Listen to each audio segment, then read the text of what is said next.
Hello everyone, welcome back to Medical Brain YouTube channel. So, ಕೊನೆ ವಿಡಿಯೋದಲ್ಲಿ ನಾವೇನ್ discussion ಮಾಡಿದ್ವಿ ಅಂದ್ರೆ ನಾರ್ಮಲ್ ಕಾಂಪೋಸಿಷನ್ ಆಫ್ ಯೂರಿನ್ ಮತ್ತು ಪ್ರಿಸರ್ವೇಟಿವ್ಸ್ ಯೂಸ್ಡ್ ಇನ್ ಯೂರಿನ್ ಅಂತ ನೋಡ್ತೀವಿ, ಹೌದಾ? ಸೊ ಈ ವಿಡಿಯೋದಲ್ಲಿ ನಾವೇನ್ ಮಾಡ್ತೀವಿ ಅಂದ್ರೆ ಎಕ್ಸಾಮಿನೇಷನ್ ಆಫ್ ಯೂರಿನ್ ಅನ್ನು ನೋಡ್ತಾ ಇದೀವಿ. ಸೊ ಯಾರಾದ್ರೂ ನಮ್ಮ ಚಾನಲ್ ಹೊಸದಾಗಿ ನೋಡ್ತಾ ಇದ್ರೆ ವಿಡಿಯೋಸ್ ನಮ್ಮ ಚಾನಲ್ ಸಬ್ಸ್ಕ್ರೈಬ್ ಮಾಡಿ, ಅದೇ ರೀತಿಯಾಗಿ ಲೈಕ್ ಮಾಡಿ ನಮ್ಮ ಎಲ್ಲ ವಿಡಿಯೋಸ್ಗಳನ್ನು ಶೇರ್ ಮಾಡಿ. ಸೊ ಇವಾಗ ನಾವೇನ್ ಡಿಸ್ಕಷನ್ ಮಾಡ್ತಾ ಇದೀವಿ ಅಂದ್ರೆ ಎಕ್ಸಾಮಿನೇಷನ್ ಆಫ್ ಯೂರಿನ್ ನೋಡ್ತಾ ಇದೀವಿ. ಮೊದಲಿಗೆ ಏನ್ ಹೇಳ್ತಾರೆ ನೋಡ್ರಿ, ಎಕ್ಸಾಮಿನೇಷನ್ ಆಫ್ ಯೂರಿನ್ ಒಳಗಡೆ ನೋಡ್ರಿ, the examination of urine is classified into 3 types. ಹೌದಾ? ಏನ್ ಹೇಳ್ಯಾರ ಅವರು? ಎಕ್ಸಾಮಿನೇಷನ್ ಆಫ್ ಯೂರಿನ್ 3 ಟೈಪ್ ಒಳಗಡೆ ಕ್ಲಾಸಿಫೈ ಆಗ್ಯಾವ ಅಂತ ಹೇಳಿದ್ರ ಅವರು. ಸೊ ನೀವು ಇಲ್ಲಿ ನೋಡ್ತಿರೋ ಪ್ರಕಾರ ಬೋರ್ಡ್ ಮೇಲೆ ಯಾವ ನೋಡ್ರಿ.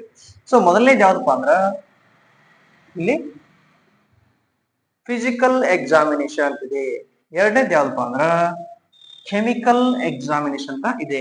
ಸೊ ಮೂರನೇದು ಯಾವ್ದಪ್ಪ ಅಂದ್ರ ಮೈಕ್ರೋಸ್ಕೋಪಿಕ್ ಎಕ್ಸಾಮಿನೇಷನ್ ಅಂತ ಬರ್ತಾರೆ, ಹೌದಾ? ಸೊ ಈ 3 ಎಕ್ಸಾಮಿನೇಷನ್ ಗಳನ್ನ ನಾವ್ ಏನ್ ಮಾಡ್ತೀವಿ ಅಂದ್ರೆ ಯೂರಿನ್ ಒಳಗಡೆ ಮಾಡ್ತೀವಿ.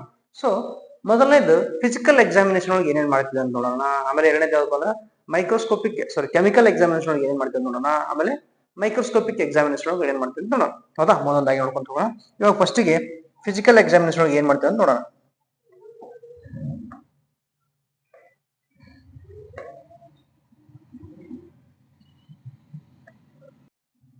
ಸೊ ಫಿಸಿಕಲ್ ಎಕ್ಸಾಮಿನೇಷನ್ ಒಳಗಡೆ ಏನ್ ಮಾಡ್ತೀವಿ ಅಂತ ನೋಡ್ರಿ, ನಾವು ಇಲ್ಲಿ ಕ್ಲಾಸಿಫೈಡ್ ಆಗಿದ್ದಾವೆ. The physical examination of urine are has ಯಾವಪ್ಪ ಅಂದ್ರ ಮೊದಲನೇದು ವ್ಯಾಲ್ಯೂಮ್ ಮಾಡ್ತೀವ್ರಿ, ಎರಡನೇದು ಕಲರ್ ಮಾಡ್ತೇವಿ, ಮೂರನೇದು ಓಡರ್ಸ್ ಮಾಡ್ತೀವಿ, ನಾಲ್ಕನೇದು ಯಾವ್ದಪ್ಪ ಅಂದ್ರ ಅಪಿರಿಯನ್ಸಸ್ ಮಾಡ್ತೀವಿ, ಆಮೇಲೆ ಐದನೇದು ಯಾವ್ದಪ್ಪ ಅಂದ್ರ pH ರಿಯಾಕ್ಷನ್ ನೋಡ್ತೀವಿ, ಆರನೇದು ಯಾವ್ದಪ್ಪ ಅಂದ್ರ ಸ್ಪೆಸಿಫಿಕ್ ಗ್ರಾವಿಟಿ ನೋಡ್ತೀವಿ, ಹೌದಾ? ಇವೆಲ್ಲವೂ ನಾವು ಫಿಸಿಕಲ್ ಎಕ್ಸಾಮಿನೇಷನ್ ಒಳಗೆ ನೋಡ್ತೀವಿ ಅದರದ್ದು ಯೂರಿನ್ ಅಂತ. ಸೊ ಇವನ್ ಒಂದೊಂದಾಗಿ ನೋಡ್ಕೊಂತ ಹೋಗೋಣ ನಾವು. ಯಾವ್ದು ವ್ಯಾಲ್ಯೂಮ್ ಅಂದ್ರೆ ಏನು, ಮತ್ತು ವ್ಯಾಲ್ಯೂಮ್ ಒಳಗಡೆ ಯಾವ ತರ ವ್ಯಾಲ್ಯೂಮ್ ಇರೋದನ್ನ ನೋಡ್ತೀವಿ, ಕಲರ್ ಅಂದ್ರೆ ಏನು, ಆಮೇಲೆ ಓಡರ್ಸ್ ಅಂದ್ರೆ ಏನು, ಅಪಿರೆನ್ಸ್ ಅಂದ್ರೆ ಏನು, pH ಅಂದ್ರೆ ಏನು, pH ರಿಯಾಕ್ಷನ್ ಅಂದ್ರೆ ಏನು, ಆಮೇಲೆ ಸ್ಪೆಸಿಫಿಕ್ ಗ್ರಾವಿಟಿ ಅಂದ್ರೆ ಏನು ಅಂತ ಒಂದೊಂದಾಗಿ ನೋಡ್ಕೊಂತ ಹೋಗೋಣ, ಹೌದಾ? ಸೊ ಮೊದಲಿಗೆ ಯಾವ್ದು ನೋಡೋಣ, ಇವಾಗ ವ್ಯಾಲ್ಯೂಮ್ ನೋಡೋಣ. ಓಕೆ, ನೋಡ್ರಿ ಕೊಟ್ಟಿದ್ದಾರೆ. ಸೊ ವ್ಯಾಲ್ಯೂಮ್ ಒಂದನೇದು ಯಾವ್ದಾದ್ರು ಫಿಸಿಕಲ್ ಎಕ್ಸಾಮಿನೇಷನ್ ವ್ಯಾಲ್ಯೂಮ್ ನೋಡ್ತೀವಿ ನಾವು. The normal urine output by the healthy person is 600 to 200 millimetre per day. ಅಂದ್ರೆ ಒಂದು ದಿನಕ್ಕೆ ಅಪ್ರಾಕ್ಸಿಮೇಟ್ಲಿ ಪೇಷಂಟ್ ಅಂದ್ರೆ ನಾರ್ಮಲ್ ಪೇಷಂಟ್ ಎಷ್ಟು ml ಆಫ್ ಯೂರಿನ್ ಹೊರಹಾಕ್ತಾರೆ ಅಂದ್ರೆ approximately 600 to 200 ml of urine ಏನ್ ಮಾಡ್ತಾರೆ ಅಂದ್ರೆ ಹೊರಗಡೆ ಹಾಕ್ತಾರೆ. ಅಪ್ರಾಕ್ಸಿಮೇಟ್ಲಿ ಅಂದ್ರೆ ಅರ್ಧ ಲೀಟರ್ ಇಂದ. ಓಕೆ, ನಾನು ನಿಮ್ಗೆ ಸ್ವಲ್ಪ ಎಕ್ಸಾಂಪಲ್ ಅಂದ್ರೆ ಈಸಿಯಾಗಿ ನಿಮ್ಗೆ ಕನ್ವೆ ಆಗ್ಲಿ ಅಂತ ಹೇಳ್ತಾ ಇದೀನಿ. ಹಾಫ್ ಲೀಟರ್ 600 ಅಂದ್ರೆ 500 ml ಅಂದ್ರೆ ನಿಮ್ಗೆ ಹಾಫ್ ಲೀಟರ್ ಅಂತೀವಿ. ಹಾಫ್ ಲೀಟರ್ ಇಂದ ಅರ್ಧ ಲೀಟರ್ ಇಂದ ಎಷ್ಟಂದ್ರೆ 2 ಲೀಟರ್ ಅಂತ 200 ಮಿಲಿಲೀಟರ್ 200 ml ಅಂದ್ರೆ ಎಷ್ಟಂದ್ರೆ 2 ಲೀಟರ್ ಆಗ್ತದೆ. ಎಷ್ಟು ಮನುಷ್ಯ ನಾರ್ಮಲ್ ಮನುಷ್ಯ ಯೂರಿನ್ ಅನ್ನ ಔಟ್ಪುಟ್ ಮಾಡ್ತಾನ ಯಾವಾಗ ಒಂದು ದಿನಕ್ಕೆ. ಸೊ ಇಲ್ಲೊಂದಿಷ್ಟು ಪಾಯಿಂಟ್ಸ್ ಗಳನ್ನ ಇಲ್ಲಿ ಕೊಟ್ಟಿದ್ದಾರೆ. ಅವರು ಏನ್ ಕೊಟ್ಟಿದ್ದಾರೆ ನೋಡ್ರಿ. The urine formation is more during day time than the night time. ಅಂದ್ರೆ ಏನ್ ಅಂದ್ರೆ ಅವರು ಯೂರಿನ್ ಫಾರ್ಮೇಶನ್ ಆಗ್ಬೇಕಾದ್ರೆ ನಮ್ಮ ಬಾಡಿ ಒಳಗಡೆ ನಮ್ಗೆ ಎಲ್ಲರೂ ಗೊತ್ತಿರೋ ಹಾಗೆ ಡೇ ಟೈಮ್ಕಿಂತ ನೈಟ್ ಟೈಮ್ ಜಾಸ್ತಿ ಏನಾಗ್ತದ ಯೂರಿನ್ ಫಾರ್ಮೇಶನ್ ಆಗ್ತದ, ಜಾಸ್ತಿ ಫಾರ್ಮೇಶನ್ ಆಗ್ತದೆ ಬಾಡಿ ಒಳಗಡೆ. ಅದಕ್ಕೆ ಏನ್ ಕೊಟ್ಟಿದ್ದಾರೆ ಅವರು point, the urine formation is more during day time than the night time. ಅಂದ್ರೆ ನೈಟ್ ಟೈಮ್ ಒಳಗಡೆ ಜಾಸ್ತಿ ಯೂರಿನ್ ಫಾರ್ಮೇಶನ್ ಆಗ್ತಾವ ಅಂತ ಹೇಳಿದ್ರು ಅವ್ರು, ಹೌದಾ? ಸೊ ನೆಕ್ಸ್ಟ್ ಪಾಯಿಂಟ್ ಏನ್ ಹೇಳಿದಾರೆ ಅಂದ್ರೆ ಅವರು, the urine output is more than winter season. ಅಂದ್ರೆ ಯಾರು ಯೂರಿನ್ ನಮ್ಮ ಬಾಡಿಯಿಂದ ಔಟ್ಪುಟ್ ಜಾಸ್ತಿ ಯಾವಾಗ ಇರ್ತಂದ್ರ ನಮ್ಗೆ ಯೂರಿನ್ ಯಾವಾಗ ಜಾಸ್ತಿ ಬರ್ತಾವ ಅಂದ್ರೆ ಯಾವ ಸೀಸನ್ ಒಳಗೆ ಬರ್ತಾವ ಅಂದ್ರೆ ವಿಂಟರ್ ಸೀಸನ್ ಒಳಗೆ, ಚಳಿಗಾಲದೊಳಗೆ ಬರ್ತಾವ, ಹೌದಾ? ನಿಮ್ಗೆ ಗೊತ್ತಿರೋ ಹಾಗೆ ಚಳಿಗಾಲದೊಳಗೆ ನಮ್ಗೆ ಜಾಸ್ತಿ ಯೂರಿನ್ ಬರ್ತವೆ. ಯಾಕಂದ್ರೆ ಅಲ್ಲಿರುವಂತ ಆ ಕ್ಲೈಮೇಟ್ ಎನ್ವೈರನ್ಮೆಂಟ್ ಏನಾಗ್ತದೆ ನಮ್ದು ಯೂರಿನ್ ಔಟ್ಪುಟ್ ಜಾಸ್ತಿ ಆಗ್ತದೆ, ಹೌದಾ? ಸೊ ಅದಕ್ಕೆ ಹೇಳಿದ್ರೆ ಅಂದ್ರೆ the urine output more than ಯಾವಾಗಂದ್ರೆ ವಿಂಟರ್ ಸೀಸನ್ ಒಳಗೆ, ಹೌದಾ? ಸೊ ಎರಡನೇ ಪಾಯಿಂಟ್ ಏನ್ ಹೇಳಿದಾರೆ ಅಂತವ್ರು, ದ ಯೂರಿನ್ ಔಟ್ಪುಟ್ ಏನಾಗ್ತದೆ ಅಂದ್ರೆ ಲೆಸ್ ದೆನ್ ಇನ್ ಯಾವಾಗ ಸಮ್ಮರ್ ಸೀಸನ್. ಎಲ್ಲರಿಗೂ ಗೊತ್ತಿರೋ ಇದೆ ವಿಷಯ. ಅಂದ್ರೆ ಸಮ್ಮರ್ ಸೀಸನ್ ಒಳಗೆ ಬೇಸಿಗೆಗಾಲ ಒಳಗೆ ಏನಾಗ್ತಂದ್ರ ಯೂರಿನ್ ಔಟ್ಪುಟ್ ಕಡಿಮೆ ಆಗ್ತತಿ, ಹೌದಾ? ಯೂರಿನ್ ಬರೋದು ಕಡಿಮೆ ಆಗ್ತತಿ. ಸೊ ಚಳಿಗಾಲದಾಗ ಏನಾಗ್ತತ್ರಿ, ಚಳಿಗಾಲ ಆಗಿರ್ಲಿ ಮಳೆಗಾಲ ಆಗಿರ್ಲಿ ಯಾವಾಗ ಏನಂತಂದ್ರೆ ಯೂರಿನ್ ಏನಾಗ್ತಂದ್ರ ಜಾಸ್ತಿ ಔಟ್ಪುಟ್ ಇರ್ತತಿ. ಸೊ ಅದೇ ರೀತಿ ನಾವು ಬೇಸಿಗೆಗಾಲದಾಗ ಇದ್ದಾಗ ನಮಗ್ ನೀರು ಜಾಸ್ತಿ ಬೇಕಾಗುತ್ತೆ ಅಥವಾ ನಮ್ಮ ಬಾಡಿ ಡಿಹೈಡ್ರೇಷನ್ ಆಗ್ತಾ ಇರ್ತೈತಿ. ಸೊ ಆ ಕಾರಣಕ್ಕೆ ಏನಾಗ್ತಂದ್ರ ನಮ್ಮ ಬಾಡಿ ಒಳಗಡೆ ಯೂರಿನ್ ಕಡಿಮೆ ಪ್ರೊಡಕ್ಷನ್ ಆಗ್ತದೆ ಅಥವಾ ಫಾರ್ಮೇಶನ್ ಆಗ್ತತಿ. ಸೊ ಅದಕ್ಕೆ ಏನಾದ್ರು ವಿಂಟರ್ ಸೀಸನ್ ಒಳಗ ಮೋರ್ ದನ್ ಇರ್ತತಿ, ಆಮೇಲೆ ಸಮ್ಮರ್ ಸೀಸನ್ ಒಳಗಡೆ ಲೆಸ್ ದನ್ ಇರ್ತತಿ. ಸೊ ಇನ್ನೊಂದು ಪಾಯಿಂಟ್ ಏನಿದೆ ಅಂದ್ರೆ ಇಲ್ಲಿ ನೋಡ್ರಿ, the urine formation is more with water intake is more. ಅಂದ್ರೆ ಏನಾದ್ರು ಯೂರಿನ್ ನಮ್ದು ಔಟ್ಪುಟ್ ಯಾವಾಗ ಜಾಸ್ತಿ ಆಗಿರ್ತದೆ ಅಂದ್ರೆ ನಾವು ಯಾವಾಗ ಜಾಸ್ತಿ ಇಂಟೇಕ್ ಆಫ್ ವಾಟರ್ ತಗೊಂತೀವಿ, ನೀರನ್ನ ಯಾವಾಗ ಜಾಸ್ತಿ ಕುಡಿತೀವಿ ಅಂದ್ರೆ ಅವಾಗ ನಮ್ದು ಯೂರಿನ್ ಫಾರ್ಮೇಶನ್ ಜಾಸ್ತಿ ಆಗ್ತದೆ. ಸೊ ದಿಸ್ ಇಸ್ ಏನಪ್ಪ ಅಂದ್ರೆ ನಾರ್ಮಲ್ ಆಗಿರುವಂತ ಯೂರಿನ್ ಯಾವ ತರ ಇರಬೇಕು ನಮ್ಮ ಬಾಡಿ ಒಳಗಡೆ, ಹೆಲ್ತಿ ನಾರ್ಮಲ್ ಯಾವಾಗ ಪೇಷಂಟ್ ಹೆಲ್ದಿ ಪೇಷಂಟ್ ಇರುವಂತ ಅಥವಾ ಪರ್ಸನ್ ಇರೋ ಒಂದು ಯೂರಿನ್ ಫಾರ್ಮೇಶನ್ ಅದ ಸ್ಟೆಪ್ಸ್ ಇದೆ. ಸೊ ಇನ್ನೇನ್ ಬರ್ತದೆ ಇದಕ್ಕೆ, ಇದ್ರೊಳಗಡೆ ಕ್ಲಿನಿಕಲ್ ಸಿಗ್ನಿಫಿಕೇಶನ್ ನೋಡ್ತೀವಿ ಅಂದ್ರೆ ಏನೇನ್ ಗುಣಲಕ್ಷಣಗಳು ಅಥವಾ ಎಕ್ಸಾಂಪಲ್ ಇದ್ರೊಳಗೆ ಒಂದಿಷ್ಟು ಕ್ಲಾಸಿಫಿಕೇಶನ್ ಬರ್ತಾವ. ಇದ್ರೊಳಗೆ ಒಂದಿಷ್ಟು ಇಲ್ಲೇ ಬರ್ತಂದ್ರೆ ಇದ್ರದ್ದು ಕ್ಲಿನಿಕಲ್ ಸಿಗ್ನಿಫಿಕೇಶನ್ ಬರ್ತದೆ. ಇದ್ರದ್ರಿ ಆ ಒಂದು ವ್ಯಾಲ್ಯೂಬಲ್ ಏನೇನ್ ಕ್ಲಿನಿಕಲ್ ಸಿಗ್ನಿಫಿಕೇಶನ್ ಬರ್ತಾವ ಅಂದ್ರೆ ಇದ್ರೊಳಗೆ ನಾವು 3 ಟೈಪ್ ಕಾಸಸ್ ಗಳನ್ನ ನೋಡ್ತೀವಿ. ಹೌದಾ, ಯಾವ್ಯಾವ್ದು ಮೊದಲೇದು ಪಾಲಿಯೂರಿಯಾ ಅಂತ ನೋಡ್ತೀವ್ರಿ, ಇನ್ನೊಂದ್ ಯಾವ್ದಂದ್ರ ಆಲಿಗೋ ಯೂರಿಯಾ ನೋಡ್ತೀವಿ, ಆಲಿಗೋ ಯೂರಿಯಾ ಅಂತ ಬರ್ತತಿ. ಹೌದಾ, ಆಮೇಲೆ ಆನ್ಯೂರಿಯಾ ಅಂತ ನೋಡ್ತೀವಿ. ಸೊ ಇವು 3 ಏನಪ್ಪಾ ಅಂದ್ರ ನಮ್ಗೆ ಮೇನ್ ಆಗಿ ಆಗುವಂತ ಕಾಸಸ್ ಗಳು. ಎದ್ರೊಳಗಡೆ ವ್ಯಾಲ್ಯೂಮ್ ಒಳಗಡೆ ಕ್ಲಿನಿಕಲ್ ಸಿಗ್ನಿಫಿಕೇಶನ್ ಅಂದ್ರೆ ಹಾಸ್ಪಿಟಲ್ ಅಂದ್ರೆ ಕ್ಲಿನಿಕಲ್ ಅಂದ್ರೆ ಹಾಸ್ಪಿಟಲ್ ಅಥವಾ ಏನು ನಮ್ಮ ಡಿಸೀಸ್ ಗಳು ಬರುವಂತದ್ದು ಗುಣಲಕ್ಷಣಗಳು. ಹೌದಾ, ಸೊ ಮೊದಲನೇ ಯಾವಪ್ಪ ಅಂದ್ರೆ ಪಾಲಿಯೂರಿಯಾ.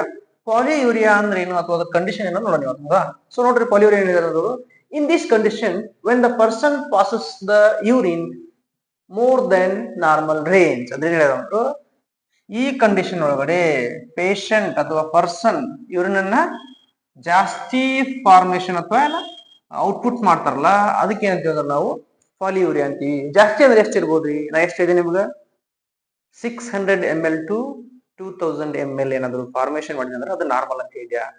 ಬಟ್ ಇಲ್ಲೇ 2000 ಕಿಂತ ಜಾಸ್ತಿ ಏನಾದ್ರು ಯೂರಿನ್ ಫಾರ್ಮೇಶನ್ ಮಾಡಿದ್ರೆ ಆ ಪೇಷಂಟ್ ನಾವೇನಂತ ಕೇಳ್ತೀವಿ ಅಂದ್ರೆ ಪಾಲಿಯೂರಿಯಲ್ ಕಂಡೀಷನ್ ಅಂತ ಕರಿತೀವಿ. ಸೊ ಇಲ್ಲಿ ಕೊಟ್ಟಿದ್ದಾರೆ ನೋಡಿ, more than in normal range ಎಷ್ಟಿದೆ 2500 ml ಪರ್ ಡೇ. ಒಂದ್ 24 ತಾಸಿಗೆ ಎಷ್ಟು ಕರೆಕ್ಟ್ ಮಾಡೋದಂದ್ರ 2.5 ಲೀಟರ್ ಯೂರಿನ್ ಅನ್ನ ಫಾರ್ಮೇಶನ್ ಮಾಡತಾನ. ಸೊ ಅದಕ್ಕೆ ಅಂತ ಕರಿತೀವಿ ನಾವು ಪಾಲಿಯೂರಿಯಲ್ ಪೇಷಂಟ್ ಅಂತ ಕರಿತೀವಿ. ಸೊ ಹಿಂಗಂದಾಗ ಏನಾಗ್ತಂದ್ರ ಅದ ಮೋರ್ ದೆನ್ ಜಾಸ್ತಿ ಏನಾದ್ರು ಪಾಸ್ ಮಾಡಿದ್ರೆ ಅವಾಗ ಪಾಲಿಯೂರಿಯಲ್ ಕಂಡೀಷನ್ ಅಂತ ಕರಿತೀವಿ. ಅವು ಯಾವ ಕಾಸ್ ಗಳಿಂದ ಯಾವ ಗುಣಲಕ್ಷಣಗಳಿಂದ ಆಗ್ತಾವ, ಏನೇನ್ ಕಾಸಸ್ ಆಗ್ತಾವ ನೋಡ್ರಿ. ಮೊದಲನೇದು ಕಾಸಸ್ ಕೊಟ್ಟಿದ್ದಾರೆ ಇಲ್ಲಿ ಅವರು. ಮೊದಲನೇದು ಯಾವ್ದ್ರ ಡಯಾಬೆಟಿಕ್ ಮಲೈಟಸ್ ಅಂದ್ರೆ ಶುಗರ್ ಇರುವಂತ ಪೇಷಂಟ್ಗೆ ಏನಾಗ್ತಾವ ಅಂದ್ರೆ ಇಲ್ಲಿ ಯೂರಿನ್ ಜಾಸ್ತಿ ಔಟ್ಪುಟ್ ಆಗ್ತಾವ. ತಮ್ಗೆಲ್ಲರಿಗೂ ಗೊತ್ತಿರೋ ಹಾಗೆ ನೀವು ಕೇಳಿದ್ರ ಯಾರಿಗಾದ್ರೂ ಶುಗರ್ ಪೇಷಂಟ್ ಇದ್ದಂದ್ರೆ ಅವ್ರಿಗೆ ಯೂರಿನ್ ಔಟ್ಪುಟ್ ಜಾಸ್ತಿ ಆಗ್ತಾವ. ಇಲ್ಲಿ ಅದಂದ್ರ ಯೂರಿನ್ ಜಾಸ್ತಿ ಬರ್ತಾವ, ಒಂದಕ್ಕೆ ಹೋಗ್ಬೇಕಾದ್ರೆ ಜಾಸ್ತಿ ಬರ್ತಿರ್ತಾವ. ಸೊ ಅದಕ್ಕೆ ಏನಾಗ್ತಂದ್ರ ಇಲ್ಲಿ ಏನ್ ಕೊಟ್ಟಿದ್ದಾರೆ ಅಂದ್ರೆ ಡಯಾಬೆಟಿಕ್ ಮಲೈಟಸ್ ಅಂತ ಕೊಟ್ಟಿದ್ದಾರೆ. ಸೆಕೆಂಡ್ ಒನ್ ಕೂಡ ಏನ್ ಕೊಟ್ಟಿದ್ದಾರೆ ಅಂದ್ರೆ ಡಯಾಬೆಟಿಕ್ ಇನ್ಪೆಡಸಸ್ ಅಂದ್ರೆ ಇಲ್ಲಿನೂ ಕೂಡ ಏನಾಗ್ತಂದ್ರ ಶುಗರ್ ಅಲ್ಲಿ ಇದ್ದವಂಗ ಪೇಷಂಟ್ ಏನಾಗ್ತಂದ್ರ ಅವಂಗ ಯೂರಿನ್ ಜಾಸ್ತಿ ಬರ್ತಂತ ಹೇಳಿದಾರೆ. ಆಮೇಲೆ ಇಂಟ್ರಾವೈನಸ್ ಗ್ಲುಕೋಸ್. ಇಂಟ್ರಾವೈನಸ್ ಗ್ಲುಕೋಸ್ ಅಂದ್ರೆ ಏನಂದ್ರೆ ನಮ್ಮ ಬಾಡಿ ಒಳಗಿರುವಂತ ಬ್ಲಡ್ ಒಳಗಿರುವಂತ ಶುಗರ್ ಡೈಜೆಸ್ಟ್ ಆಗ್ಲಾರ್ದ ಅದೇನಾಗ್ತಂದ್ರ ಕಿಡ್ನಿ ಫಾರ್ಡ್ ಆದಾಗ ಆ ಕಿಡ್ನಿ ಒಳಗಿರುವಂತ ಏನ್ ಯೂರಿನ್ ಫಿಲ್ಟ್ರೇಷನ್ ಆಗ್ತಲ್ರಿ, ಅಲ್ಲಿ ಯೂರಿನ್ ಫಿಲ್ಟ್ರೇಷನ್ ಆಗ್ಲಾರ್ದ ಯೂರಿನ್ ಹಂಗೆ ಔಟ್ಪುಟ್ ಆಗುದು. ಬ್ಲಡ್ ಗ್ಲುಕೋಸ್ ಫಿಲ್ಟರ್ ಆಗ್ಲಾರ್ದ ಹಂಗ ಔಟ್ಪುಟ್ ಆಗ್ತಲ್ಲ, ಅದಕ್ಕೆ ಏನಂತಂದ್ರ ನಾವು ಇಂಟ್ರಾವೈನಸ್ ಗ್ಲುಕೋಸ್ ಅಂತ ಕರಿತೀವಿ. ಸೊ ನೆಕ್ಸ್ಟ್ ಯಾವ್ದಿರ್ತಂದ್ರ ಇಂಟ್ರಾಕ್ರೇನಿಯಲ್ ಡಿಸೀಸ್. ನೋಡ್ರಿ ಇಂಟ್ರಾಕ್ರೇನಿಯಲ್ ಡಿಸೀಸ್ ಎಲ್ಲಿಂದ ಎಲ್ಲಿಗೆ ಬಂತ ನೋಡ್ರಿ. ಇಂಟ್ರಾಕ್ರೇನಿಯಲ್ ಅಂದ್ರೆ ಏನು, ಕ್ರೇನಿಯಲ್ ಅಂದ್ರೆ ಏನ್ರಿ ನಮ್ಮ ಬಾಡಿ ಒಳಗೆ ಬ್ರೈನ್ ಒಳಗೆ ಬರುವಂತ ಒಂದು ಪಾರ್ಟ್ ಅಂತ. ಹೌದಾ, ಸೊ ಅಲ್ಲಿಂದ ಏನಾಗ್ತಂದ್ರ ನಮ್ಮ ಬಾಡಿ ಒಳಗೆ ಏನಾದ್ರು ಟ್ಯೂಮರ್ಸ್ ಆಗಿದ್ವು ಅಥವಾ ಬ್ರೈನ್ ಡ್ಯಾಮೇಜ್ ಆಗಿತ್ತಂದ್ರ ಅಲ್ಲಿ ಏನಾಗ್ತಂದ್ರ ಅಲ್ಲಿ ಡಿಸೀಸ್ ಬಂದಿತ್ತಂದ್ರ ಅದಕ್ಕೆ ಕ್ರೇನಿಯಲ್ಗೆ ಅಲ್ಲಿನೂ ಕೂಡ ನಮ್ದು ಔಟ್ಪುಟ್ ಜಾಸ್ತಿ ಆಗಿರ್ತದೆ, ಯೂರಿನ್ ಫಾರ್ಮೇಶನ್ ಜಾಸ್ತಿ ಆಗ್ತದೆ. ಹೌದಾ, ಸೊ ಅದಕ್ಕೆ ಕೊಟ್ಟಿದ್ದಾರೆ ಅವರು ಏನ್ ಕೊಟ್ಟಿದ್ರ ಇಂಟ್ರಾಕ್ರೇನಿಯಲ್ ಡಿಸೀಸ್ ಆದ್ರೂ ಕೂಡ ಯೂರಿನ್ ಫಾರ್ಮೇಶನ್ ಜಾಸ್ತಿ ಆಗ್ತೈತಿ. ಸೊ ಲಾಸ್ಟ್ನೇದು ಯಾವಪ್ಪ ಅಂದ್ರ ಡ್ಯೂರೇಟಿಕ್ ಡ್ರಗ್ಸ್. ನೋಡ್ರಿ ಡ್ಯೂರೇಟಿಕ್ ಡ್ರಗ್ಸ್ ಅಂದ್ರೆ ಯಾವ ಗೊತ್ತಾ ನಿಮಗ, ನಾವ್ ಹಿಂಗ ಯಾವ ಡ್ರಗ್ಸ್ ಅಲ್ಲ. ಸೊ ನಾವು ಏನ್ ಮೆಡಿಸಿನ್ ಗಳ ತಗೊಂತಿರ್ತೀವಲ್ಲ, ಮೆಡಿಸಿನ್ ಗಳ ಲಿಕ್ವಿಡ್ ಕಂಟೆಂಟ್ ಯಾವ್ದು ಜಾಸ್ತಿ ಇರ್ತಲ್ಲ ಮೆಡಿಸಿನ್ ಒಳಗಡೆ, ವಾಟರ್ ಮಾಲಿಕ್ಯೂಲ್ಸ್ ಏನ್ ಕಂಟೆಂಟ್ ಜಾಸ್ತಿ ಇರ್ತಲ್ಲ ಡ್ರಗ್ಸ್ ಗಳು, ಆ ಡ್ರಗ್ಸ್ ಗಳನ್ನ ಯಾವಾಗ ಗುಳಿಗೆ ತಗೊಂತೀವಲ್ಲ ಅವಾಗ್ಲೂ ಕೂಡ ನಮ್ಗ ಯೂರಿನ್ ಜಾಸ್ತಿ ಔಟ್ಪುಟ್ ಆಗ್ತೈತಿ. So these all are the causes for the polyuria. ಹೌದಾ, ನೆಕ್ಸ್ಟ್ ಯಾವ್ದು ಬರ್ತದೆ ಅಂದ್ರೆ ನಿಮ್ಗೆ ಇಲ್ಲಿ ನಾ ಹೇಳಿದ ಪ್ರಕಾರ ಎರಡನೇ ಕಾಸಸ್ ಯಾವ್ದಂದ್ರ ಅಲಿಗೋ ಯೂರಿಯಾ ಬರ್ತೈತ್ರಿ. ಹೌದಾ, ಅಲಿಗೋ ಯೂರಿಯಾದ ಏನೇ ಬರುತ್ತೆ ನೋಡು. ಸೊ ಇಲ್ಲಿ ಕೊಟ್ಟಿದ್ರ ಅವರು ಅಲಿಗೋ ಯೂರಿಯಾ ಅಂದ್ರೆ ಈಗ ನಾವೇನ್ ನೋಡಿದ್ವಿ, ಹೆಚ್ಚಿಗೆ ಆಗಿದ್ ನೋಡಿದ್ವಿ. ಹೌದಾ, ಸೆಕೆಂಡ್ ಏನ್ ಬರ್ತದೆ ನಿಮ್ಗೆ ಗೊತ್ತಲ್ಲ, ಕಡಿಮೆ ಯಾವಾಗ ಆಗ್ತದೆ ಬರ್ತೈತಿ, ಅದಕ್ಕೆ ಏನಂತೀವಿ ಅಂದ್ರೆ ನಾವು ಅಲಿಗೋ ಯೂರಿಯಾ ಅಂತ ಕರಿತೀವಿ. ಹೌದಂದ್ರೆ ಯೂರಿನ್ ಫಾರ್ಮೇಶನ್ ನೋಡಿದ್ ಯಾವ್ದು ಜಾಸ್ತಿ ಫಾರ್ಮೇಶನ್ ಅದ ಏನಂತೀವಿ ನಾವು ಪಾಲಿಯೂರಿಯಾ ಅಂದಿವಿ. ಅದೇ ರೀತಿಯಾಗಿ ಕಡಿಮೆ ಫಾರ್ಮೇಶನ್ ಆದ್ರೆ ಏನಂತೀವಿ ಅಂದ್ರೆ ಆಲಿಗೋ ಯೂರಿಯಾ ಅಂತ ಕರಿತೀವಿ. ಹೌದಾ, ನೋಡ್ರಿ ಆಲಿಗೋ ಯೂರಿಯಾ ಏನ್ ಡೆಫಿನೇಷನ್ ಕೊಟ್ಟಿದ್ದಾರೆ ಅವರು, in this condition the patient ಅಥವಾ the person passes the urine less than normal range. ನಾ ಹೇಳಿದ್ನೆ ಇನ್ನ ಪಾಲಿಯೂರಿಯಾ ಅಂದ್ರೆ ಜಾಸ್ತಿ ಆಗಿರುತ್ತೆ ಅಂದ್ರೆ ಯೂರಿನ್ ಏನ್ ಮಾಡ್ತಾನ 2 ಲೀಟರ್ ಕಿಂತ ಜಾಸ್ತಿ ಫಾರ್ಮೇಶನ್ ಮಾಡ್ತಿದ್ದ ಒಂದ್ ದಿನಕ್ಕೆ. ಸೊ ಇಲ್ಲಿ ಆಲಿಗೋ ಯೂರಿಯಾ ಅಂದಾಗ ಏನಾಗತಿ, ಕಡಿಮೆ ಫಾರ್ಮೇಶನ್ ಮಾಡ್ತಾನ. ಎಷ್ಟು ಕಡಿಮೆ ರೀ, ಇಲ್ಲಿ ಕೊಟ್ಟ ನೋಡ್ರಿ ಎಷ್ಟು, 600 ಕಿಂತ ಕಡಿಮೆ. ಎಷ್ಟು, 24 ತಾಸಿಗೆ. ಅರ್ಥಪ್ಪ ಅಂದ್ರೆ ಏನ, ನಾರ್ಮಲ್ ಎಷ್ಟಿರ್ಬೇಕು ನಮ್ದು 600 ml ಇಂದ 2000 ml ಇರಬೇಕು. ಸೊ 600 ml ಕಿಂತ ಕಡಿಮೆ ಮಾಡಿದ್ರೆ ಏನಂತೀವಿ ಅದಕ್ಕ, ಆಲಿಗೋ ಯೂರಿಯಾ ಅಂದಿವಿ. ಹೌದಾ, ಏನಂದಿವಿ, ಆಲಿಗೋ ಯೂರಿಯಾ ಅಂತ ಅಂದಿವಿ. ಸೊ ಜಾಸ್ತಿ ಏನಾದ್ರು ಫಾರ್ಮೇಶನ್ ಮಾಡಿದ್ರೆ ಎಷ್ಟು, 2000 ಕಿಂತ ಜಾಸ್ತಿ ಫಾರ್ಮೇಶನ್ ಮಾಡಿದ್ರೆ ಅಂದ್ರ ಎಷ್ಟು ಅಂದಿವಿ, ಏನಂದಿವಿ ಅದಕ್ಕ, ಪಾಲಿಯೂರಿಯಾ ಅಂದಿವಿ. ಹೌದಾ, ದೀಸ್ ಆರ್ ದ ಕಂಡೀಷನ್. ಇದು 600 ಇತ್ತಂದ್ರೆ ಏನಂದಿವಿ, ಕಡಿಮೆ ಇತ್ತಂದ್ರ ಸಾರಿ ಕಡಿಮೆ ಇದ್ರೆ ಏನಂದಿವಿ ಇದಕ್ಕ, ಸಾರಿ ಕಡಿಮೆ ಇದ್ದಾಗ ಏನಂದಿವಿ ಅಂದ್ರ ಆಲಿಗೋ ಯೂರಿಯಾ ಅಂದಿವಿ. ಜಾಸ್ತಿ ಇದ್ದಾಗ ಏನಂದಿವಿ ಅಂದ್ರ 2000 ಕಿನ್ನ ಅದಕ್ಕೆ ಏನಂದಿವಿ, ಪಾಲಿಯೂರಿಯಾ ಅಂದಿವಿ. So these are the condition. ಹೌದಾ, ಏನು ಪಾಲಿಯೂರಿಯಾ ಬಂದಿರ್ತಾರೆ 24 ಅವರ್ಸ್ ಈಗ 600 ಕಿನ್ನ ಕಡಿಮೆ ಏನಾದ್ರು ಯೂರಿನ್ ಫಾರ್ಮೇಶನ್ ಮಾಡಿದ್ರೆ ಯಾರು ಪೇಷಂಟ್, ಅವಾಗ ಏನಂತೀವಿ ಅಂದ್ರೆ ಅವಾಗ ಆಲಿಯೂರಿಯಲ್ ಕಂಡೀಷನ್ ಅಂತ ಕರಿತೀವಿ, ಆಲಿಗೋ ಯೂರಿಯಾ ಕಂಡೀಷನ್ ಅಂತೀವಿ. ಸೊ ಇದ್ರ ಕಾಸಸ್ ಏನ್ರಿ, ಸಿಂಪಲ್ ಆಗಿ ಏನೇನು ರೋಗಗಳ ಅಂದ್ರೆ ಏನೇನು ಗುಣಲಕ್ಷಣಗಳು ಇರ್ತಾವ ಯಾವಾಗ ಯೂರಿನ್ ಅನ್ನ ಪೇಷಂಟ್ ಕಡಿಮೆ ಫಾರ್ಮೇಶನ್ ಮಾಡ್ತಾನ, ಕಂಡೀಷನ್ಸ್ ಏನಂದ್ರೆ ನೋಡ್ರಿ ಇಲ್ಲಿ ಕಾಸಸ್ ಏನ್ ಕೊಟ್ರ ಅವರು.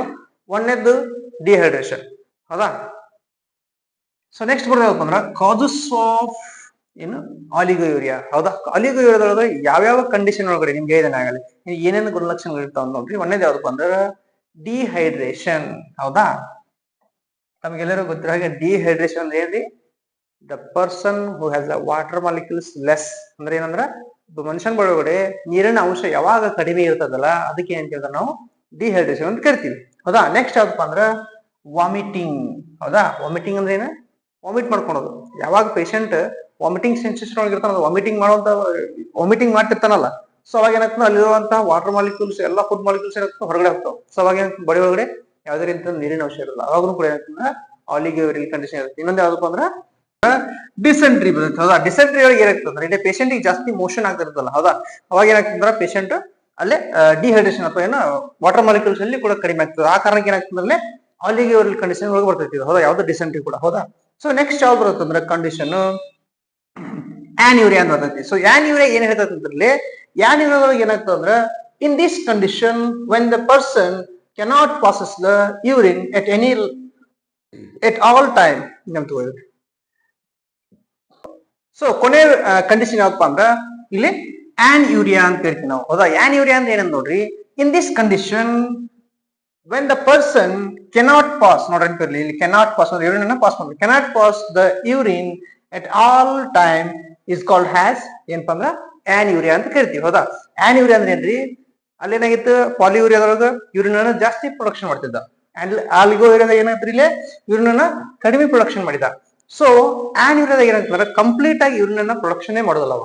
ಹೌದಾ, ಸೊ ಆ ಕಂಡೀಷನ್ ಏನಂತಂದ್ರೆ ನಾವು ಆನ್ಯೂರಿಯಲ್ ಕಂಡೀಷನ್ ಅಂತ ಕರಿತೀವಿ. ಹೌದಾ, ಸೊ ಅದಕ್ಕೆ ಏನೇನು ಕಾಸಸ್ ಬರ್ತಾವ ಅಂದ್ರೆ ಮೇನ್ ಆಗಿ ನೋಡಲಿ ಕಾಸಸ್ಗಳು ಏನೇನಿದೆ ಅಂದ್ರೆ ಯಾವ ಗುಣಲಕ್ಷಣ ಬರ್ತಂದ್ರೆ ಒಂದು ರಿನಲ್ ಫೇಲಿಯರ್, ಇನ್ನೊಂದು ರಿನಲ್ ಡಿಸೀಸ್ ಅಂದ್ರೆ ಕಿಡ್ನಿ ಫೇಲಿಯರ್ ಆಗಿರಬಹುದು, ಅಥವಾ ಯಾವ್ದಾದ್ರು ಕಿಡ್ನಿ ಡಿಸೀಸ್ ಇತ್ತಂದ್ರೆ ಅಲ್ಲಿ ಸರಿಯಾಗಿ ಯೂರಿನ್ ಪ್ರೊಡಕ್ಷನ್ ಅಥವಾ ಯೂರಿನ್ ಫಾರ್ಮೇಶನ್ ಆಗದೇ ಇರೋ ಕಾರಣಕ್ಕೆ ಏನಾಗ್ತಂದ್ರೆ ಆ ಒಂದು ಪೇಷಂಟ್ ಯೂರಿನ್ ಅನ್ನ ಪಾಸ್ ಮಾಡೋದಿಲ್ಲ. ಸೊ ಇದು ಕಂಪ್ಲೀಟ್ ಆಗಿ ನಮ್ಗೆ ಏನ್ ಬಂದ್ರೆ ವ್ಯಾಲ್ಯೂಮ್ ಇನ್ನು ಕ್ಲಾಸಿಫಿಕೇಶನ್ ಅಥವಾ ವ್ಯಾಲ್ಯೂಮ್ ಕ್ಲಿನಿಕಲ್ ಸಿಗ್ನಿಫಿಕೇಶನ್ ಅಂತ ಹೇಳ್ತೀವಿ ನಾವು. ಸೊ ಯಾವ ಬರ್ತಾರೆ ಇಲ್ಲಿ ಫಸ್ಟಿಗೆ ಪಾಲಿಯೂರಿಯಾ, ಆಲಿಗೋ ಯೂರಿಯಾ, ಆನ್ಯೂರಿಯಾ. ಪಾಲಿಯೂರಿಯಾ ಅಂದ್ರೆ ಏನ್ರಿ, ಯೂರಿನ್ ಪಾಸ್ ಜಾಸ್ತಿ ಮಾಡ್ತಾರ ಅಂದ್ರೆ ಮೋರ್ ದನ್ 2000. ಹೌದಾ, ಆಲಿಗೋ ಯೂರಿಯಾ ಅಂದ್ರೆ ಏನ್ರಿ, ಯೂರಿನ್ ಅನ್ನ ಕಡಿಮೆ ಪಾಸ್ ಮಾಡ್ತಾರ ಅಂದ್ರೆ ಲೆಸ್ ದನ್ 600. ಆನ್ಯೂರಿಯಾ ಅಂದ್ರೆ ಏನ್ರಿ, ಕಂಪ್ಲೀಟ್ ಆಗಿ ಯೂರಿನ್ ಅನ್ನೇ ಪಾಸ್ ಮಾಡೋದಿಲ್ಲ, ಅದಕ್ಕೆ ಏನಂತಂದ್ರೆ ನಾವು ಆನ್ಯೂರಿಯಾ ಅಂತೀವಿ. ಕಂಡೀಷನ್ ಏನಿರುತ್ತೆ, ರಿನಲ್ ಫೇಲಿಯರ್ ಆಗಿರ್ಬೋದು ಅಥವಾ ಕಿಡ್ನಿ ಫೇಲಿಯರ್ ಆಗಿರ್ಬೋದು ಅಥವಾ ಕಿಡ್ನಿ ಡಿಸೀಸ್ ಆಗಿರ್ಬೋದು. ಈ ಕಾರಣಗಳಿಂದ ಏನಾಗ್ತಂದ್ರೆ ಪೇಷಂಟ್ ಯೂರಿನ್ ಅನ್ನ ಪಾಸ್ ಮಾಡೋದಿಲ್ಲ. So these all are the clinical ಸಿಗ್ನಿಫಿಕೇಶನ್ of volume. So next ಬರೋದು ಯಾವ್ದು ಅಂದ್ರೆ ಇಲ್ಲಿ ಇದು ಕಂಪ್ಲೀಟ್ ವ್ಯಾಲ್ಯೂಮ್ ಇದ್ದು ಕ್ಲಿನಿಕಲ್ ಸಿಗ್ನಿಫಿಕೇಶನ್ ಅಥವಾ ವ್ಯಾಲ್ಯೂಮ್ ಅಂದ್ರೆ ಏನು ಯೂರಿನ್ ಒಳಗಡೆ ಬರುವಂತ ಫಿಸಿಕಲ್ ಎಕ್ಸಾಮಿನೇಷನ್. ನೆಕ್ಸ್ಟ್ ಪಾರ್ಟ್ ಏನ್ ಮಾಡಿದೆ ಅಂದ್ರೆ ಇದರದೇ ಅಂತ ಫಿಸಿಕಲ್ ಎಕ್ಸಾಮಿನೇಷನ್ ಕಲರ್ ಅನ್ನೋ ಫಿಸಿಕಲ್ ಎಕ್ಸಾಮಿನೇಷನ್ ನೋಡ್ತೀವಿ. ಸೊ ಇದನ್ನ ನಾವು ಯಾರಾದ್ರೂ ನಮ್ಮ ವಿಡಿಯೋನ ಹೊಸದಾಗಿ ನೋಡ್ತಾ ಇದ್ರೆ ಅಥವಾ ನಮ್ಮ ಯೂಟ್ಯೂಬ್ ಚಾನಲ್ ಹೊಸದಾಗಿ ನೋಡ್ತಾ ಇದ್ರೆ ಈ ಒಳಗಡೆ ಅಂದ್ರೆ ಈ ಒಂದು ವ್ಯಾಲ್ಯೂಮ್ ಅಥವಾ ಯೂರಿನ್ ಅನಾಲಿಸಿಸ್ ಒಳಗೆ ಕಂಪ್ಲೀಟ್ ಆಗಿ ನಿಮಗೆ ಯಾವ್ದಾದ್ರು ಡೌಟ್ಸ್ ಇದ್ರೆ ಏನಾದ್ರು ಕನ್ಫ್ಯೂಷನ್ ಇದ್ರೆ ನಮ್ಮ ವಿಡಿಯೋನ ಕಂಪ್ಲೀಟ್ ಆಗಿ ನೋಡಿ. ಅದೇ ರೀತಿಯಾಗಿ ನಿಮ್ಗೆ ಏನಾದ್ರು ಡೌಟ್ಸ್ ಇದ್ರೆ ಕಮೆಂಟ್ಸ್ ಮಾಡಿ ಅಥವಾ ನಮ್ಮ ಚಾನಲ್ ನ ಕಾಂಟ್ಯಾಕ್ಟ್ ಮಾಡಿ. ಸೊ ಹೀಗಾಗಿ ನಿಮ್ಗೆ ಯಾವ್ದಾದ್ರು ಡಿಫಿಕಲ್ಟಿ ನೀವೇನಾದ್ರೂ ಫೇಸ್ ಮಾಡ್ತಾ ಇದ್ರೆ ಈ ಸಿಲೆಬಸ್ ಒಳಗಡೆ ನಮಗೆ ಕಾಂಟ್ಯಾಕ್ಟ್ ಮಾಡಿ, ನಾವು ನಿಮ್ಗೆ ಈಸಿ ಮಾಡ್ಕೊಡ್ತೀವಿ ಅಥವಾ ನಿಮ್ಗೆ ಎಕ್ಸ್ಪ್ಲನೇಷನ್ ಮಾಡ್ತೀವಿ. So thank you for watching this video. Keep watching our videos. Thank you.